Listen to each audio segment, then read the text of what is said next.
こんにちは。育休後コンサルタントの山口です。今日はですね、子供が体調不良の時に夫の母に何日も続けて預けて申し訳なく思う。どうすればいいでしょうかというご相談にお答えしたいと思います。特にこの方はですね、母も仕事をしているので、特にそう思うということなんですけれども、結論から言うと、孫が体調悪いから見てくださいと言われて引き受けるかどうかっていうのはお母さんの決断することですよね。だからそれはお母さんの責任で、いいよ今日は見ますよっていうふうに言うのか、それとも今日はごめんなさい仕事があるので無理よって言う、そのお母さんの決断がお母さんに任されていさえすればですね、頼む側はとりあえず頼んでいいと思います。むしろお母さんとしては、孫がね病気なのに自分の子供たちが自分に遠慮して助けを求めてこなかった時の方が辛い思いをすると思うんですよ。ですから頼むことは問題ないし、その時に今のようにすでにですね申し訳ない気持ちがあるのであれば、それでまずは十分です。ただしお母さんも仕事があるので、もしかするとごめんなさいっていうことになるかもしれませんよね。その時のために他の手段もなるべくたくさん用意しておくということが大切かと思います。それでおばあちゃんの立場から言うと頼られる方が嬉しい。だからぜひ頼ってほしい。けれども自分にも予定があるので、引き受ける時と断る時があります。ですから子供が病気でお母さんに預けたい時に、お母さん今こういう状況なんだけど預かっていただけますかということ自体は問題ありません。ただその結果預かってもらえなかった時の手段を考えておくことはあなたの責任として必要なことです。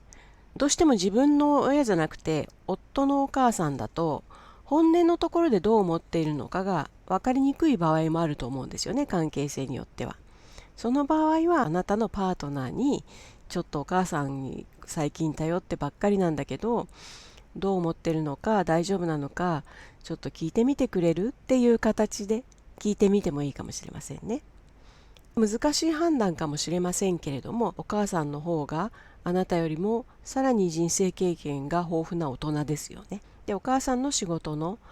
優先順位というのはお母さんが自分で判断することなので、そこはお母さんにお任せする。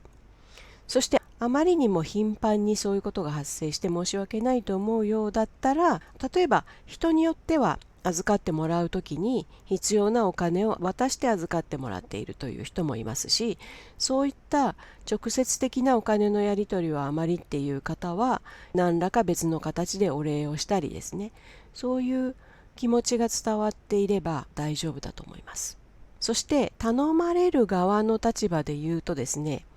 急な発熱の場合はしょうがないんですけれども、予定が分かっているとき、この日もしよかったら預かってほしいという場合は、なるべく早めにその予定を伝えておいてください。それから今日急にっていう場合もですね、何時に子供を連れて行きます、もしくは何時までに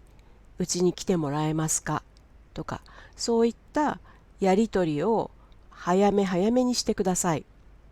ね、お母さんもギリギリのところでやりくりしているかもしれませんので、そういったところのコミュニケーションがまめに取れていることが大事かなと思います。思い切って頼ってみる。そして都合が悪いのよごめんなさいって言われたら、